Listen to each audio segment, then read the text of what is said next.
ಎಲ್ಲ ನನ್ನ ಆತ್ಮೀಯ ರೈತ ಬಂಧುಗಳು, ಶಿಗ್ಗಾಂವ್ ತಾಲೂಕಿನಲ್ಲಿ ಎಲ್ಲ ರೈತ ಸಂಘಟನೆಗಳು ಸೇರಿ ಒಕ್ಕೂಟಾಗಿ ಒಂದಾಗಿ ಶೇಕಡ 80% ರೈತರು ಬೆಳೆಯುವಂತ ಮೆಕ್ಕೆಜೋಳದ ಖರೀದಿ ಕೇಂದ್ರವನ್ನು ಪ್ರಾರಂಭ ಮಾಡಬೇಕು ಅನ್ನುವಂಥ ಹೋರಾಟ ನಾವೆಲ್ಲ ಏನು ಮಾಡ್ತಾ ಇದ್ದೀರಿ. ಇದು 80ಕ್ಕಿಂತ ಹೆಚ್ಚು ಜನಸಂಖ್ಯೆ ಇರುವಂಥ ರೈತರ ಕಲ್ಯಾಣಕ್ಕಾಗಿ ನೀವು ಮಾಡ್ತಾ ಇದ್ದೀರಿ ಅಂತ ಹೇಳ್ತಿದ್ದೇನೆ. ಒಂದು ಮಾತನ್ನ ಪ್ರಾರಂಭದಲ್ಲಿ ಹೇಳಕ್ಕೆ ಇಷ್ಟಪಡ್ತೇನೆ. ಈ ನಿಮ್ಮ ನ್ಯಾಯಸಮ್ಮತವಾಗಿರುವಂತಹ ಹೋರಾಟಕ್ಕೆ ಬೇರೆ ಬೇರೆ ಬಣ್ಣ ಕೊಡಕ್ಕೆ ಪ್ರಯತ್ನ ಮಾಡ್ತಾರೆ. ಈ ಬಣ್ಣ ಕೊಡೋರ ಬಗ್ಗೆ ಚಿಂತೆ ಮಾಡಬೇಡ. ನಾವು ಯಾವ್ದಾರ ಬಣ್ಣ ಕೊಡಲವ ಚಿಂತೆ ಮಾಡಬೇಡ್ರಿ. ನಮ್ಮ ಹೃದಯದಾಗ, ನಮ್ಮ ಮನಸ್ಸಿನಾಗ ಅಲ್ಲಿ ಹೊಲದಲ್ಲಿ ದುಡಿಯುವಂತ ರೈತನ ಚಿತ್ರವನ್ನು ಇಟ್ಕೊಂಡು ನಾವು ಹೋರಾಟವನ್ನು ಮಾಡ್ತೀವಿ. ಇದರಲ್ಲಿ ರಾಜಕಾರಣವನ್ನು ಬೆರೆಸಿ ನಿಮ್ಮನ್ನ ಮುರಿಯೋ ಪ್ರಯತ್ನ ಮಾಡ್ತಾರ, ನಿಮ್ಮನ್ನು ಒಡೆಯೋ ಪ್ರಯತ್ನ ಮಾಡ್ತಾರ, ನಿಮಗೆ ಹೆದರಿಸುವ ಪ್ರಯತ್ನ ಮಾಡ್ತಾರ.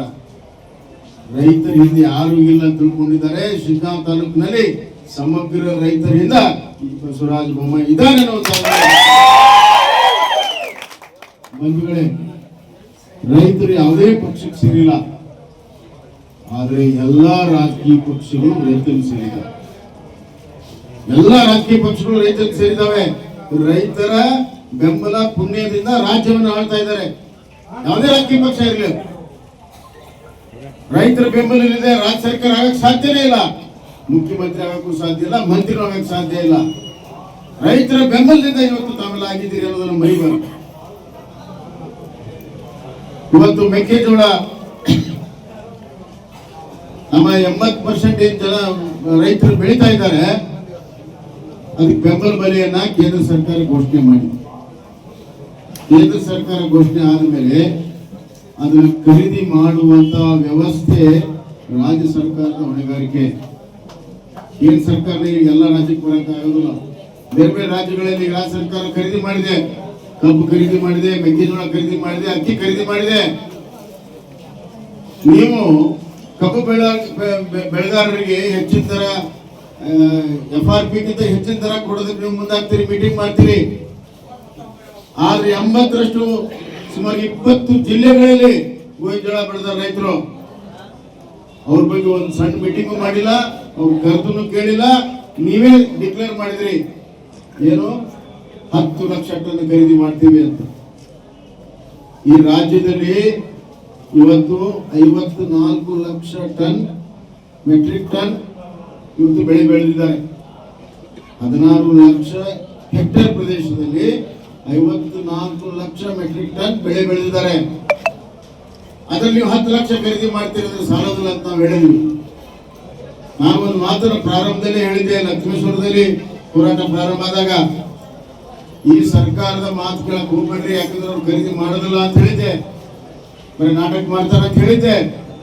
ಅದೇ ರೀತಿ ಆಗಿದೆ. ಖರೀದಿ ಪ್ರಾರಂಭ ಮಾಡಿದ್ದು ವಿಧಾನಸಭಾ ಪ್ರಾರಂಭ ಆಗತ್ತೆ ಅನ್ನೋದು ತುರ್ಕಿಗೆ ಖರೀದಿ ಪ್ರಾರಂಭ ಮಾಡಿದ್ರು. ರಿಜಿಸ್ಟ್ರೇಷನ್ ಅದು ಎಲ್ಲೋ ಜಿಲ್ಲೆಗೆ ಒಂದು ಅಲ್ಲೊಂದು ಇಲ್ಲೊಂದು ಪ್ರಾರಂಭ ಮಾಡಿದ್ರು. ಆ ರಿಜಿಸ್ಟ್ರೇಷನ್ ಮಾಡಿದ 15 ದಿವಸ ಹೋಯ್ತು. ಅಷ್ಟರಲ್ಲಿ ರೈತರು ಎಲ್ಲ ಕಡೆ ಮಾರ್ಕೆಟ್ ಮಾಲನ್ನು ಮಾರಿದ್ರೆ, ಯಾಕಂದ್ರೆ ಇಟ್ಕೊಳಕ್ಕಾಗೋದಿಲ್ಲ. ರೈತರಿಗೆ ಆರ್ಥಿಕವಾಗಿ ಕಷ್ಟ ಇರ್ತದೆ, ಸಂಕಷ್ಟ ಇರ್ತದೆ.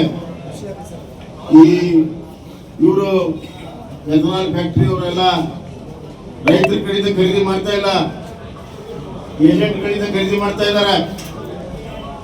ಸರ್ಕಾರಕ್ಕೆ ಗಾಡಿ ರೈತರ ಕಡೆಯಿಂದ ನೇರ ಖರೀದಿ ಮಾಡಿ ಅಂತಂದು ಕಾನೂನು ಮಾಡಿ ಅವ್ರನ್ನ ಹದಬಸ್ತಾಗಿ ಇಡಕ್ಕಾಗಲ್ಲ. ಯಾರ ಪರವಾಗಿದೆ ಈ ಸರ್ಕಾರ? ಎಥನಾಲ್ ಕಾರ್ಖಾನೆಯ ಮಾಲಕರ ಪರವಾಗಿದೆಯಾ?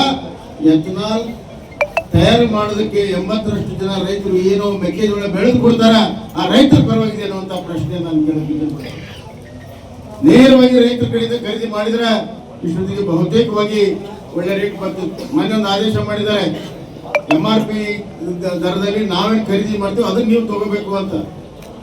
MRP ದರದಲ್ಲಿ ನೇರವಾಗಿ ರೈತರು ಖರೀದಿ ಮಾಡಂತಂದ್ರೆ ನೀವು ಖರೀದಿ ಇದನ್ನೇ ಬೇಕಾಗಿಲ್ಲ, ಆ ಫ್ಯಾಕ್ಟ್ರಿಗಳು ತೋರ್ತಾರೆ. ಆದ್ರೆ ಮಾಲಕರ ಪರವಾಗಿ ಇವ್ರಿಗೆಲ್ಲ ವ್ಯವಹಾರ ಇರುವಂತ.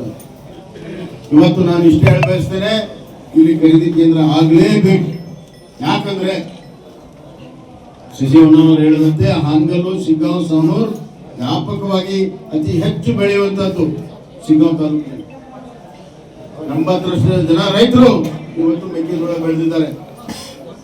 ಪಕ್ಕದ ಹಾವೇರಿಗೆ ಹೋಗಕ್ಕಾಗೋದಿಲ್ಲ ಅಂತ ಶಿಕಾರಿಪುರಿಗೆ ಹೋಗೋದ್ರೆ ಎಲ್ಲಿಂದ ಹೋಗ್ತಾರೆ, ಅಲ್ಲಿ ಟೆಸ್ಟ್ ಮಾಡಿಸ್ಬೇಕು, ಆಮೇಲೆ ಖರೀದಿ ಕೇಂದ್ರದಲ್ಲಿ ಹೋಗ್ಬೇಕು, ಮಳೆ ಹಚ್ಚಬೇಕು.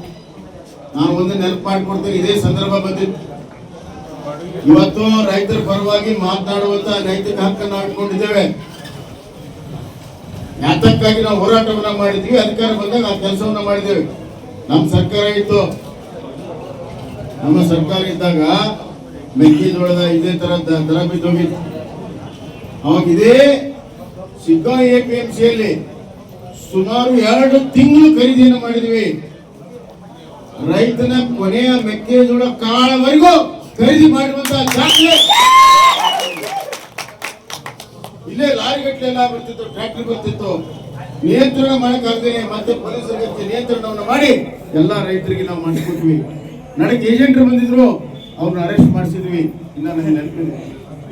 ಇವ್ರು ಯಾಕೆ ಮಾಡಕ್ ಹೋಗಿದ್ರು? ಮನಸ್ಸಿದ್ರೆ ಮಾರ್ಗ ಇದೆ. ಅದೇ ರೀತಿ ಗೊಬ್ಬರ ಸಮಸ್ಯೆ ಆಗಿತ್ತು 2008ರಲ್ಲಿ. ನಾನು ವಿಶೇಷವಾಗಿರುವಂತಹ ಗೊಬ್ಬರವನ್ನು ತರಿಸಿ ನಮ್ಮ ಬಂಕಾಪುರ ಎಲ್ಲಾ ಸೊಸೈಟಿಯಲ್ಲಿ ನಾನೇ ನಿಂತು ಹಂಚಿಸುವಂತಹ ಕೆಲಸವನ್ನು ಮಾಡಿದ್ದೇನೆ.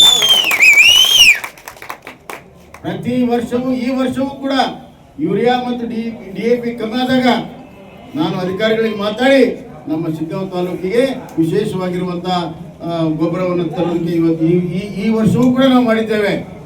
ಯಾಕಂದ್ರೆ ನಮ್ಗೆ ರೈತರು ಬೇಕು. ನಾನು ಮುಖ್ಯಮಂತ್ರಿ ಆಗಿ 4 ತಾಸಲ್ಲಿ ಮೊದಲನೇ ಆದೇಶ ಮಾಡಿದ್ದೇನು ಅಂತಂದ್ರೆ, ನಾನು ಒಬ್ಬನೇ ಇದ್ದೆ ಕ್ಯಾಬಿನೆಟ್ ನಲ್ಲಿ, ಅಧಿಕಾರಿ ಕರೆದು ಆದೇಶವನ್ನು